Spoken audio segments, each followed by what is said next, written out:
All right, we're live. Well. Welcome back, everybody.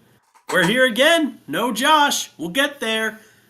Week 11 has come and gone, and just like we expected, the rankings have shifted a lot in the AFC. We've got a lot to cover.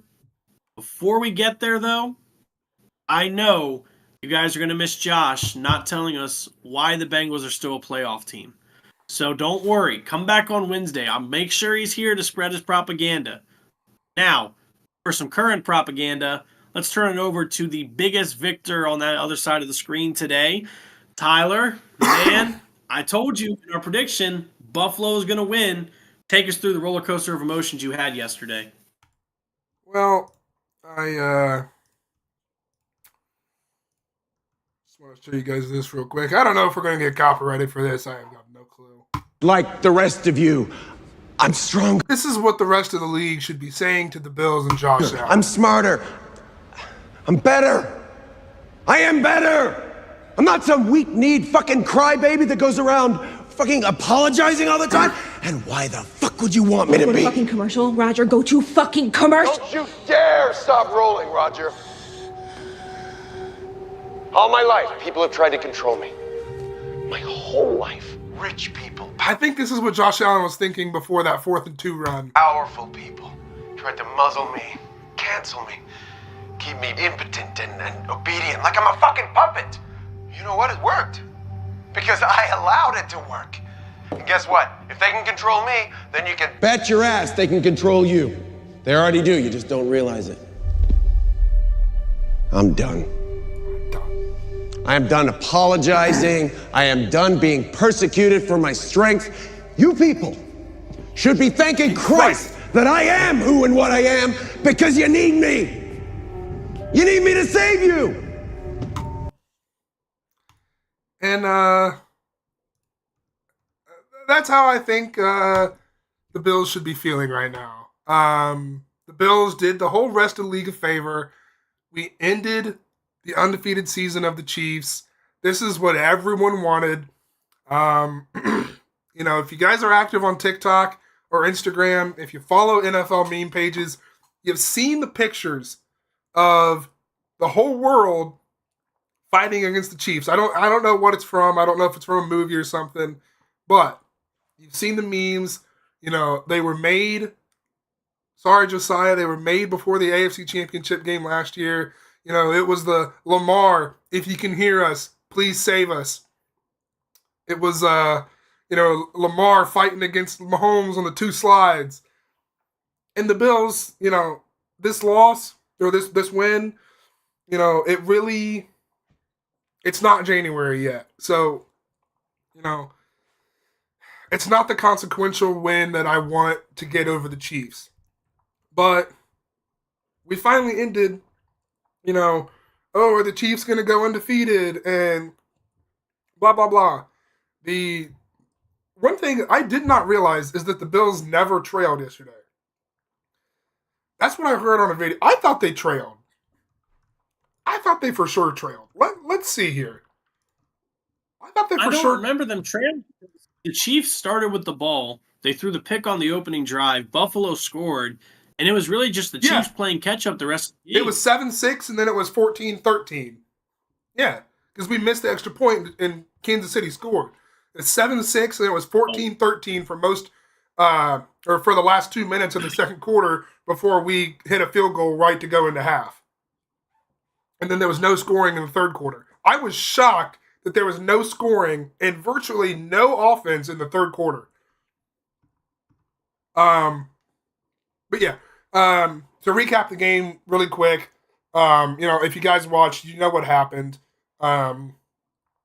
Josh played a really good game other than a miscommunication with Dawson Knox where Josh just kind of lofted the ball up there and he thought that Dawson was going to keep running is the way I interpreted it and the way most of the internet. God, why is my camera so bad at focusing? So yeah, that's what most of the internet thought. I'm not sure exactly what happened. Let's see if this works. Nope, didn't work. Wow, usually does. Anyways, the Bills, I'm really excited they won, and the fact that now they have something to play for in the rest of the season. If we would have lost, we would have had no chance of the 1 seed and still had 6 weeks to play. Now we at least have something to play for. The 1 seed is still in play. We have the division. We have a 4+ game lead in the division. We've already beat Miami twice, and they're in second. So they're 4-6, I think. 4-6. So, yeah, it is what it is. We're 9-2 for the first time since 1992. The vibes are high in Buffalo. 4 years ago, we had the Hail Murray right before a bye week. That was heartbreaking. And then last year, we had the overtime thriller loss to Philadelphia, right before the bye. So having a good game before the bye and a win going into the bye is something that I'm not used to as a Bills fan. We didn't really have much production from the run game. Josh Allen led the team with 55 rush yards. I don't know if the run game, wasn't that strong because we didn't have our full passing attack. I think they kind of go hand in hand. Obviously Kincaid out, Coleman out. Cooper was clearly not 100%. I don't know how many snaps he played. Let's see. He had... So, Amari Cooper had only 37 snaps. He was on 51% of our snaps, and I think he only had a few targets. He did have 2 real nice catches, especially that one right at the beginning of the game. Amari Cooper had 3 targets and 2 receptions for 55 yards. So, yeah, he was only targeted 3 times. He was on the field for 37 snaps. I don't know. There's not much to say other than we have to get it done in January, or else this win means nothing. Again, just like it has the past few years. So it was really cool to see that CBS, the crew was there. They were jumping through tables before the game, before the 1 o'clock games. They had drones. They had supposedly that game was the one game that CBS wanted to lock and did not want to give up to NBC or ESPN. That was the first game on the schedule that they did not want to give up. So after 17 years of not making the playoffs, it's pretty cool to see CBS, want to come to Orchard Park, New York. It's really cool. And that's my monologue. It is. I know that was a great time for Bills fans yesterday, and I'm glad you're able to be humbled by the fact that it's regular season, because I was going to say the Bills are 4-0 against the Chiefs in the regular season. This isn't uncharted waters for you guys. As for the number 1 seed, I do think it's out of reach. I mean, looking at the Chiefs, they've got a 1-game lead on you now and a much more favorable schedule ahead, with their toughest opponent being the Chargers, which, we saw how the Bengals and Chargers played. We'll get there in a minute. And we're going to get to see the Ravens test out the Chargers next week as well, which I'm excited for. But I do want to say, because I have been a very big advocate for Lamar to win this MVP, I still think Lamar's got the lead, and I'll tell you why in a sec. But Josh Allen is right back up there at number 2. We were talking last week, Lamar seems to be the only quarterback right now front running for this award. You can throw Allen, you can throw Burrow. We gave a few names of guys. We started to explore the other options of who could be an MVP and who wasn't. Running backs, wide receivers, etc. And then here comes Josh motherfucking Allen, like Superman on that 4th and 2 run, to come up in here and be right back in the MVP conversation. And he's right there too. He is. The biggest thing that stands in his way, though, I still think is Lamar Jackson. And here is why. You look at Lamar's stat line to Allen's stat line yesterday, they were almost identical. Allen had more rushing yards than the touchdown. And, of course, he had the few extra yards. They're like 50 extra yards. But a much better completion percentage. It was, yeah. Lamar completed, I think, just under 50% of his passes. And I need to talk about Lamar and the Ravens to get back to this point. So I don't want to try to jump off yet. We're just going to kind of merge it together. So bear with me here. This was also not uncharted waters for Lamar Jackson. I mean, the best way I could put this loss is, I'm going to say, easy things. Undisciplined team with too many penalties, too many mistakes. We had two fumbles, an interception, which the interception was actually crazy. The team just looked completely out of sync. We saw the Zay Flowers open drop. Derrick Henry got 0 fourth quarter touches. 0. This reminded me of the Ravens against the Chiefs in the AFC Championship, just Sounds like another abandoning the big run. game I've watched of the Ravens. How can you not give Derrick Henry the ball in the fourth quarter? It's mind-blowing. But I say this because Lamar, we all know he doesn't beat the Steelers. I don't know why. It pisses me off. But we can't beat the Steelers. And he's still been able to win these MVPs. And I want you to take yesterday's game, and I'm going to read off a few of the last 10-plus games against Pittsburgh and tell me what you find similar. Okay? Ravens lose 18-16. They lose 17-10. They lose 17-10. They lose 16-13. They win 16-14. They lose 13-16. They lose 19-20. They lose 14-19. They lose 24-28. They win 26-23. These Steelers-Ravens games are always so close. It's hard to say who's the best team in the North because the Steelers could have no wins and still come into Baltimore and win, or us go there and win. And I'm afraid they're going to beat us again. I really am. And it's going to force the Ravens to a wild card spot. The two teams Lamar seems to struggle the most against, I say the most because I know the Bills have their victories and we have ours, but it's the Chiefs and the Steelers. Those are Lamar's kryptonite, and those are the two things that are continuing to stand in the way for a Super Bowl. And I think if you're going to get this MVP, you've got to be able to beat those teams. And I am a lot more comfortable here today to say Josh Allen can beat those teams over Lamar Jackson. And I think if Allen can continue the campaign he's on, this game by Lamar knocks him down a few notches. You can blame the rest of the team and blame John Harbaugh, which you know I will, and Justin Tucker, but we're not going to touch on that. I don't want to take old Yeller out back just yet. But what it comes down to is your quarterback being able to lead the team to win the games and be the most valuable player. They want to give Burrow this MVP, but they keep losing. And I know he had another fantastic performance yesterday. Actually, I had the numbers pulled up here real quick. He went another 50 pass attempts, but completed 28, 356 yards, and 3 touchdowns.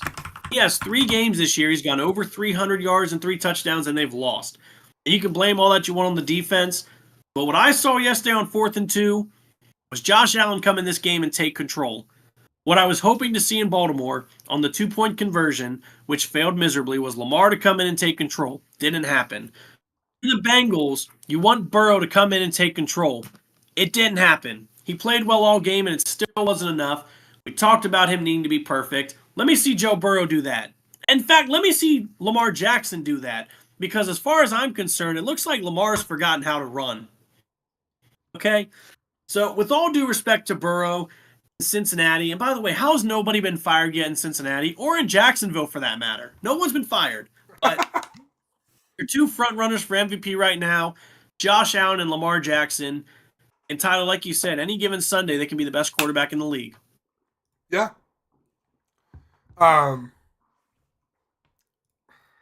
Yeah.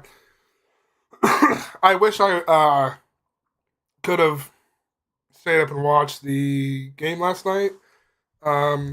But Luke Russell sent me a picture sitting on his bed, shirtless, after the game, staring at the TV, and after midnight, and with the caption, "I'm staring at the TV, wondering how this team is so terrible in the clutch." I almost felt bad for him. You know, I gotta say, I almost felt bad for him. Yeah, Joe Burrow. I want to look up. Sometimes I have. Oh, here we go. I got it. So I'm gonna look up the stats right now for Joe Burrow this year, and Deshaun Watson in 2019 or 2020, whatever year. Choose You do season. that. Keep the stat screen up Okay. because I've got two quarterbacks I want you to compare to in a minute once we move past this. All right, hold on. This is show criteria.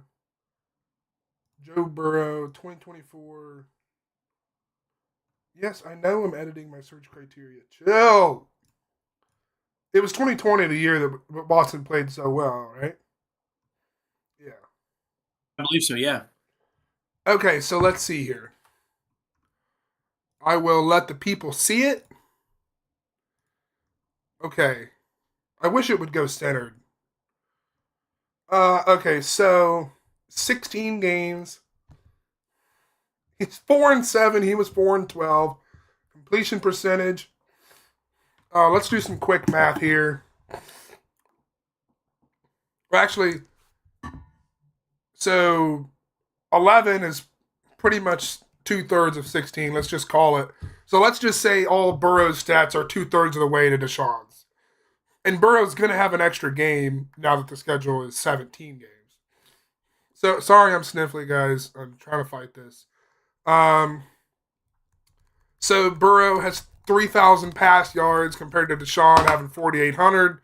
So let's just say Burrow's going to have another 15, 16, 1,700. Passing touchdown, Burrow has 27. So, I mean, let's say he's going to have another 13. So that would put him at 40 compared to Watson's 33. Passing yards per attempt. Oh my goodness, Deshaun had 8.9 and Burrow has 7.4. Yards per game was 300. Burrow 275. Okay, they'll probably end up right, similar in interceptions. Oh my goodness. And Deshaun Watson had 444 rushing yards. I mean, that's insane. I did not know Watson's numbers were that. I mean, people are saying that we should give Burrow. People are saying that if Burrow was 7-4, he would be a runaway MVP choice. And I guess I never really sat down and looked at how good Watson's numbers were in 2020. My goodness, doing that on a team that bad and only having 4 wins, that is wild. See, I don't want to sit here and say Cincinnati's a bad football team. I think they're bad coached and their defense is dog water. But Burrow's got Chase. He's got Higgins. Those are 2 wide receiver ones who I was told were Super Bowl caliber receivers. You still got Trey Hendrickson on the defense, who was leading the NFL in sacks. I don't know where he's at now. You got Cam Taylor-Britt, who I was told was one of the best corners in the North. He's taken a step back this year. You got benched yesterday. And then Logan Wilson, best middle linebacker in the North, I've been told. People were posting videos of them burning Cam Taylor-Britt jerseys. I know. He's been having a really bad down year, but he was so great last year, I'm telling you. So I'm just wondering how good or how bad of a team did Watson have in this MVP run? Who was his receivers? Who was his running back? I want to compare that to what the Bengals have and really tell me if Joe Burrow's a worthy MVP candidate right now. Well, he had D-Hop. And he had... But is D-Hop on the same level as Chase? I mean, I know he was hot when he was younger.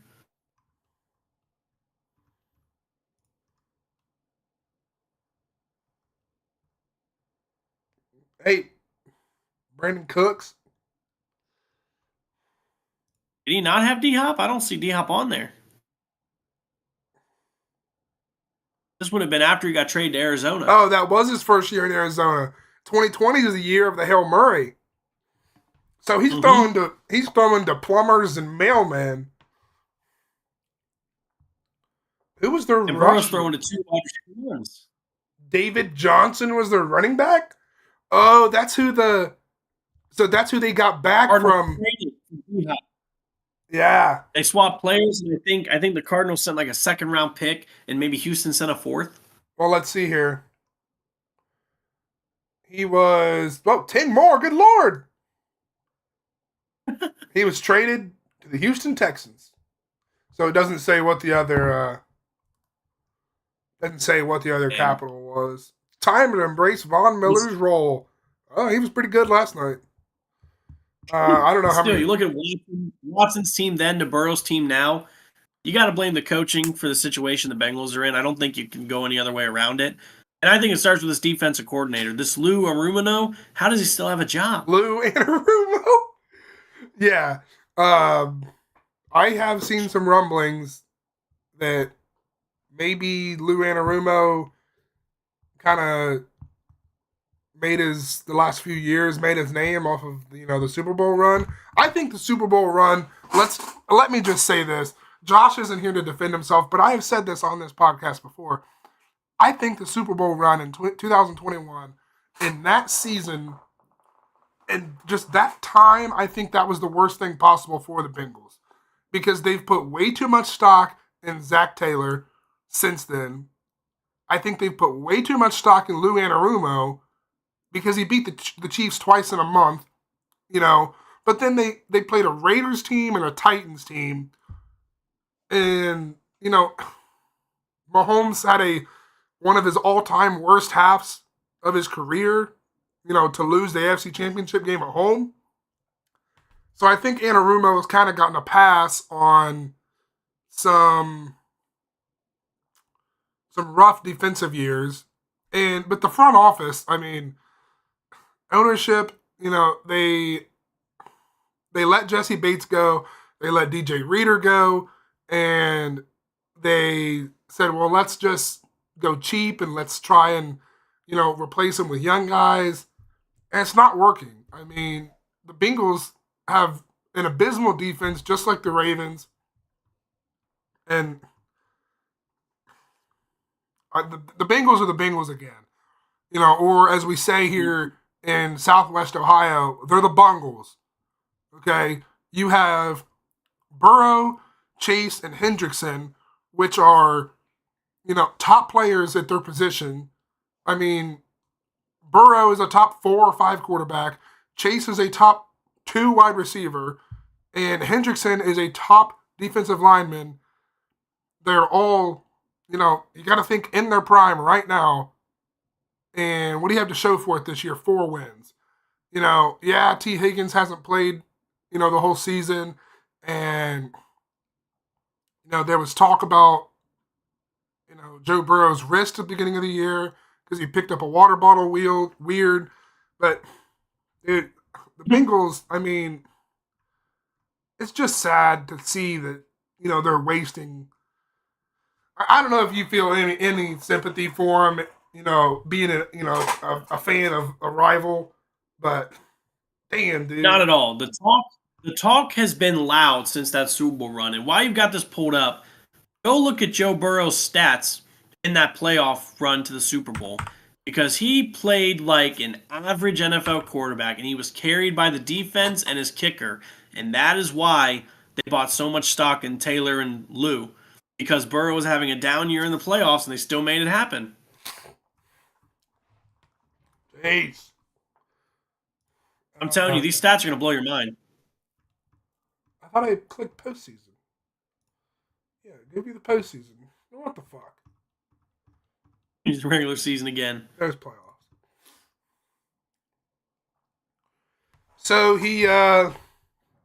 this was his big game against the Titans. 28-37, 348, but no touchdowns. So, Buck, I take that back. Here's 24-34 for 244, two touchdowns, no interceptions. That was maybe his best game. Kansas City, 23-38 for 250, 2 tuds, but only an 86%, rating. But like I said, Mahomes clearly had one of the worst halves of his career. He put up 3 points in the fucking second half at home after having a 21-3 lead. Yeah. So in the last 35 minutes of football, they scored 3 points. Did the Bengals win by a field goal all of those games in that playoff run? Yeah. Incredible. See, it was a Mickey Mouse fairy tale run. No, that one came down to the last play. You remember that? Yeah. And then that was a walk-off field goal and so was that.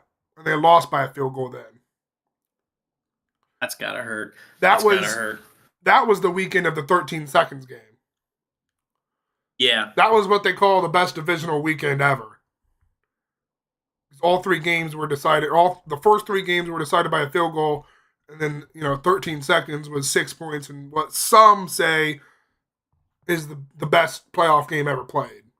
I was talking to my dad last night. I wish I could watch that game as a fan of neither team because, obviously being on the losing side sucks, but I don't think Chiefs fans enjoyed it either. I mean, so I can't imagine what it would have felt like, to watch it as just a neutral fan with no stake in the game.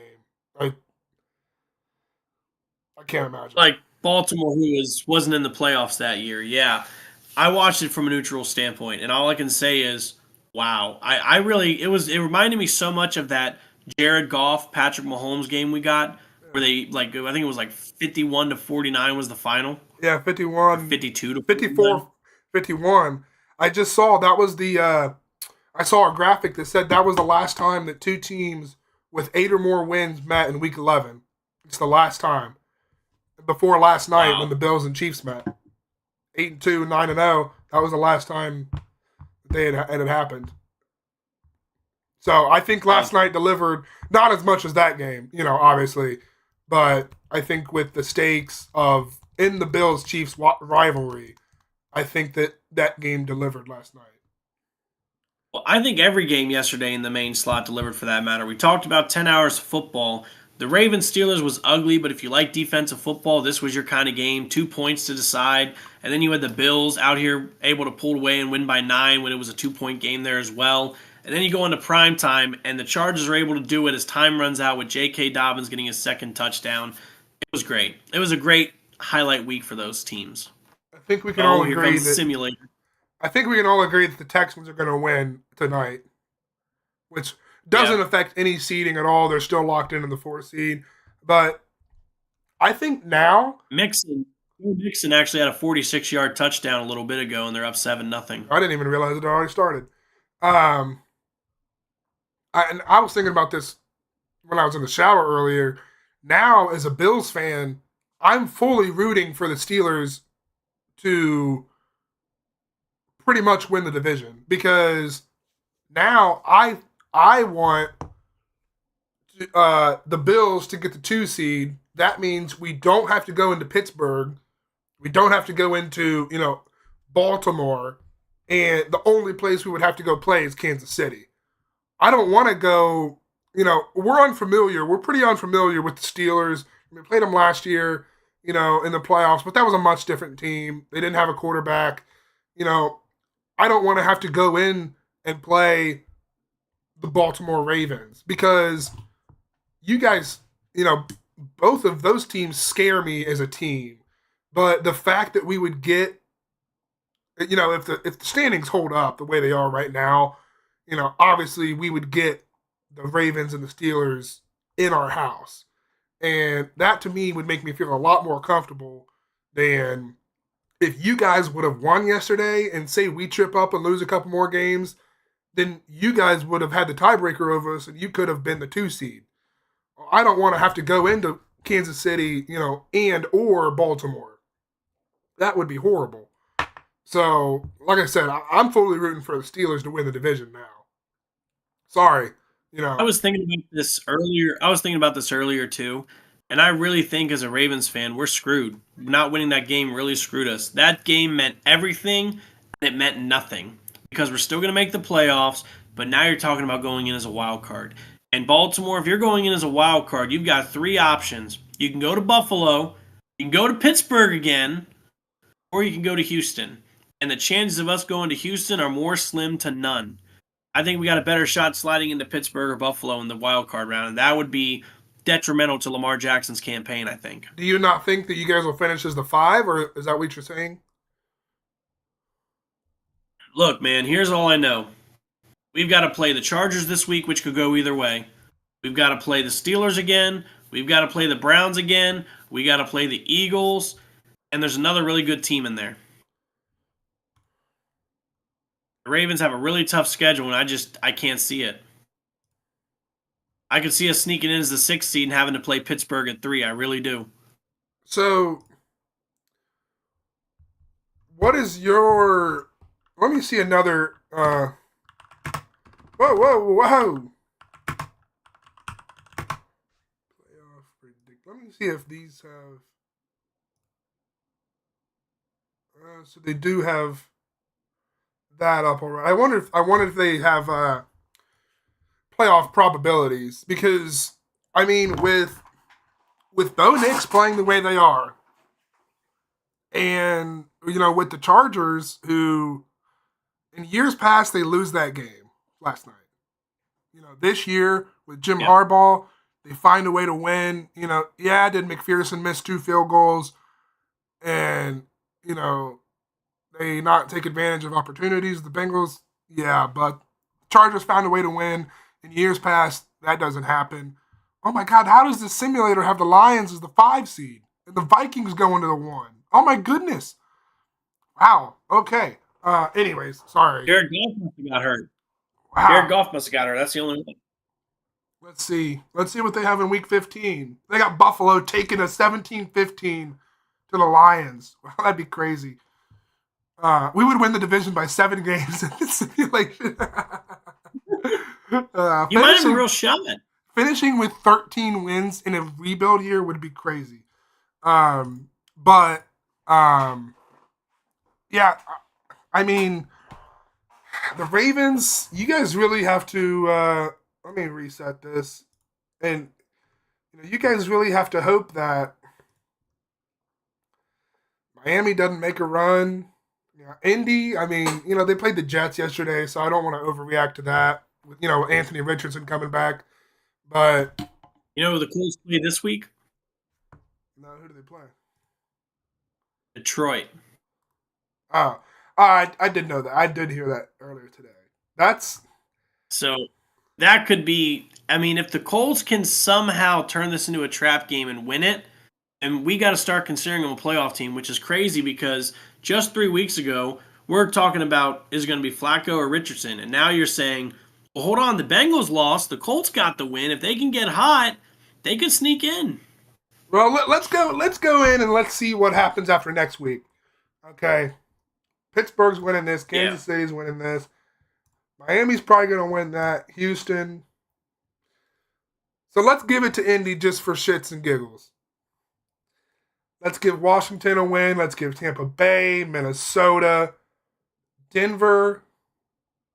This one doesn't matter, so let's just fucking tie them. Fuck it.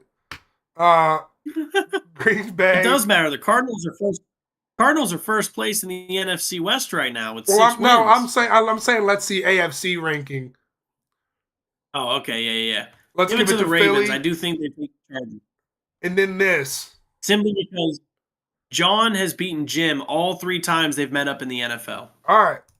Let's give it to the Ravens. So that doesn't change anything, but let's see what it would do for standings. So that would keep everything exactly the same. But now, the Chargers to win over the Ravens. Yeah, let's see this. It should say the same unless you give the Colts the win. Give the Colts the win against Detroit. Ravens lose to the Chargers. Yeah. So then the Ravens would fall. But they would be tied with the Broncos. Who y'all do play. We've already played Denver. We beat them. Oh. By a lot. With that being said, yeah, you did beat them. You did say Denver was a good defense and a good football team. And make sure you guys come back Wednesday because I'm going to tell Josh why Bo Nix deserves to be Rookie of the Year and not Jaden Daniels. So you're going to want to come back for that. Yeah, it's a shame that Drake May's on such a bad team right now because he is playing pretty well too. He's playing good, but I'm not giving Drake May any stock yet. I can't do it. I wonder if this game... I want to see what game they'll have as the Sunday night game for the last game of the year. Last week of the year. That's not decided yet. I know. I'm trying to see what game they could possibly make it. That one could be. Cardinals and 49ers might be for the division if the 49ers turn it around. Yeah, that one could be. Detroit and Minnesota, that could be an important game. A big one that could be. That could be. Those are my three options. And I guess that. This one isn't going to matter. I'd consider Minnesota and Detroit because if they keep playing like they are and all it takes is Detroit to trip up a few games. That's good too, yeah. I mean, what's their record in the standing right now? What is the Lions compared to the Vikings? Just one game. Exactly. So let's just see what happens. The Bears almost beat the Packers. Anything's possible. Who did they lose to? They lost to the Bucks. Yeah, I get that's a good call. Minnesota, Detroit. But in the games in Detroit, oh my gosh, that would be an electric atmosphere. Yeah. But I think this one might be, depending on how the NFC West shakes out, that might be a win and win the division or lose and you're out of the playoffs. That might, I think both teams have a really good shot of making the playoffs, whether they win the division or not. I don't know if one of these teams could win because you might get 3 teams out of the North. Right now, it's looking that way. Yeah, you'll get the NFC North winner, the next 2, and then whether or not Commanders can hold on, they have a 2-game or 1.5 game lead on the Rams right now. I love how you have 3 NFC West teams right there. Yeah, the NFC is real close this year compared to the AFC, which is really opposite from how it's been the past few years. Yeah. Well, is there anything else you want to talk about before we get off of here? No, I think we're good, boys. If you like what you heard and want to join us in the conversation, subscribe, like this video, comment down below. We don't just do live streams, we also do videos. And if you're not part of the millions and millions watching Slam Session, you might want to stick around for it. Tuesdays are new episodes. Things are going down for real. So you're going to want to stick around for that. How do we end this? Fire Zach Taylor, fire John Harbaugh, fire Doug Peterson, Josh Allen MVP, ? Damar Hamlin. Thank you for stopping the Chiefs. We love you, buddy.